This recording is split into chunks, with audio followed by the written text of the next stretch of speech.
こんにちは、MD ジャックです。梅雨が明けて暑くなってから、なぜかウォーキングを再開しました。汗をたくさんかいて歩くのは気持ちよく、TWS のチェックもできるので、一石二鳥です。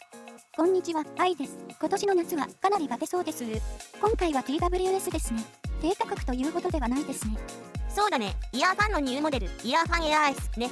価格が7000円ぐらいだけど、イヤーファンはクーポンある時多いから、安い時を狙って買えるなら、これは買いだわ。気に入っちゃったんですか？ちょっと聞いただけで結構良くて、今までのモデルとはちょっと違うなって思ったから、まずは音以外のところから見ていこうかね。イヤーファンエアー S を現行モデルイヤーファンエアーのアップグレードバージョンとしてみるとこんな感じ。なんかかなりアップグレードしてません？してる。搭載チップ、ドライバー後継、アクティブノイズキャンセリング搭載、マルチポイント対応、アプリ対応。これだけ違えば別物だね。むしろこっちとの比較の方が正解かも。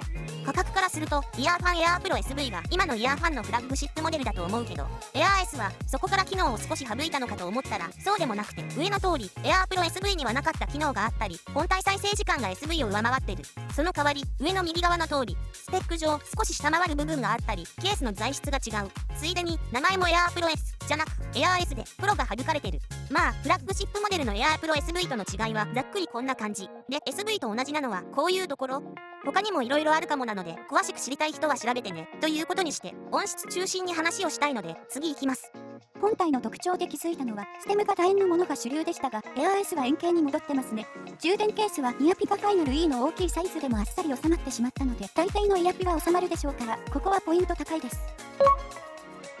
Windows PC に USB ドングルタイプの BT アダプターをつけてるんですが、今更ながら明らかに Android 端末や iPad と比べてレイテンシーが大きいことに気づいたので、 Windows PC で測定しても意味ないかということで測定はやめました。体感では高承知 100ms の AirS のレイテンシーは Android スマホでも Android タブレットでも YouTube やドラマなどは全く違和感なく視聴できますね。ただ 100ms という数値はゲームをするには優秀というほどの性能ではないので、タイミングにシビアなゲームをするなら aptX LL か有線接続をチョイスした方が無難です。アクティブノイズキャンセリングはまず測定結果から、一応毎回同じ環境を構築してから測定しています。1は耳に装着していない状態でピンクノイズを流した場合のレベル、2は耳に装着しノイキャンはオフ、3は外音取り込み、4がノイキャンオン。比較対象があった方が面白いと思うので、サウンドピーツミニプロと比較してみます。2の耳に装着しノイキャンオフのこの辺を比較した結果では、サウンドピーツミニプロの方が遮音性は若干高かったようです。大きな違いはやはり4のノイキャンオンですね。200から 2kHz あたりのエアー S のキャンセリング効果が大きいです。実機での比較でもミニプロの方がちょっと弱いかなと感じるのはおそらくここの差なんでしょうね。ただミニプロぐらいの効果があれば実用面では問題ないなと思っているので、エアー S はさらに効果が大きい分音楽へ集中できます。3の外音取り込みは 1kHz ぐらいまでは装着していない時と同じぐらいの状態になっているので、装着したままの会話もスムーズで特に不自然さも感じませんでした。今回この波形を見ていて思ったのは、イヤホンを装着しただけで青いラインぐらいの遮音性は確保でき、両モデルとも同じようなカーブになっていて 2kHz 付近あたりがボトムになっています。それに比べ低域の遮音性はそこまでではないので、アクティブノイズキャンセリングは基本的に低域から中低域をキャンセリングするという方向で設計されたものなんでしょうね。外での使用時風切り音もかなり低減されているなぁと実感しましたし、なかなか使えるアクティブノイズキャンセリングの機能に満足しています。外で使用する場合、愛にとってアクティブノイズキャンセリングは必須なので、エアー S のキャンセリング効果がこのぐらいあると嬉しいですね。じゃあ音質比較動画に行きましょう。同じくらいの価格のサウンドピースミニプロと比較してみました。ではどうぞ。音量上がります。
違いが分かりましたね。中高域の傾向の違いが大きいからね。今回は音収録も通常のリスニングでもイヤピはファイナル E を使っているんだけど、この比較をしてから決めたんだ。ご覧の通り5から 8kHz のピークが結構違っていて、5キロ、6キロあたりはあまり上がってほしくないとこなのね。鋭いのに音圧も感じてしまうのと、ボーカルの揮殺音が気になるから。この比較ではこの帯域が一番落ち着いているファイナル E にしたわけ。もちろん充電ケースに収まるから実用面でも問題なし。最近出番が減ってましたけど、ファイナル E の特徴が活かされてますね。そうだね。次はこれ。エアー S は聞いた感じ、ノイキャンオンオフで音質変化を感じなかったんだけど、測定してみたらやっぱり波形もほぼ重なった。オンにすると低域が持ち上がったり 500Hz 付近が持ち上がったりするモデルがある中、エアー S にはそれがないんでポイント高いわ。エアー S の単体波形ね。全体的に有線モデルの波形を見てるみたいな感じ。極端な凹凸なく綺麗なカーブですね。低域寄りのバランスで 50Hz 以下の減衰も緩やかで、低域は結構重いけど慣れてしまうとこれはこれで許容できる。 200Hz から 2kg あたりまでもそんなに深い減衰はなく、どんしゃり感は少なめ。中高域から高域は2から 4kg あたりが平坦で 5kg あたりで味付けされてる。気になる点はここなんだよね。明るさと引き換えに鋭い感じのする帯域なので、できればここは下げたいところ。それと 2kg 手前の立ち上がりがもう少し早いといいんだけどな。なるほど、ちょっと不満点もあるんですね。では、音質比較動画の比較モデル、サウンドキーツミニプロの波形を重ねてみましょう。ミニプロも印象良かったですけど、こうやって重ねてみると、滑らかさではエアー S がいいですね。そうだね。ミニプロは2から 5kg で広域作ってるからね。あと、ノイキャンの影響で 500Hz 手前が少し膨らむ。音質はミニプロの方が派手でアタック感がある。一方、エアー S は一歩引いて少し落ち着いた感じ。イヤーファンのモデルをいろいろ聞いてきた中では、個人的には一番印象が良かったね。エアープロ2も良かったですよね。良かったね。こんな感じだけど、150Hz 付近がもう少しあったらほぼ完璧だったかな。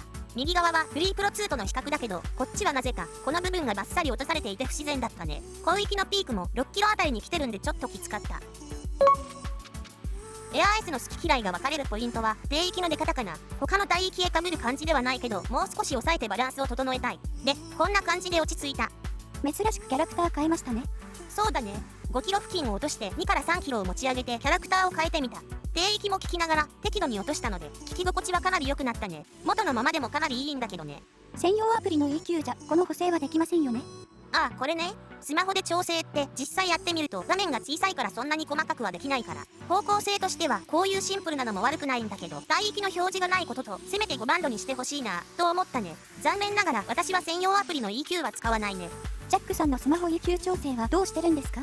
USB オーディオプレイヤーのパラメトリック EQ とか、ニュートロンプレイヤーのパラメトリック EQ、それかプレイヤーに依存しないサブスク系にも有効なパワーアンプイコライザーを使ってるよ。どれも PC のプラグイン EQ に近いことができるんで重宝してる。ただ、調整そのものは家でやって保存して、外ではそれを使うだけで、外で調整することはないけどね。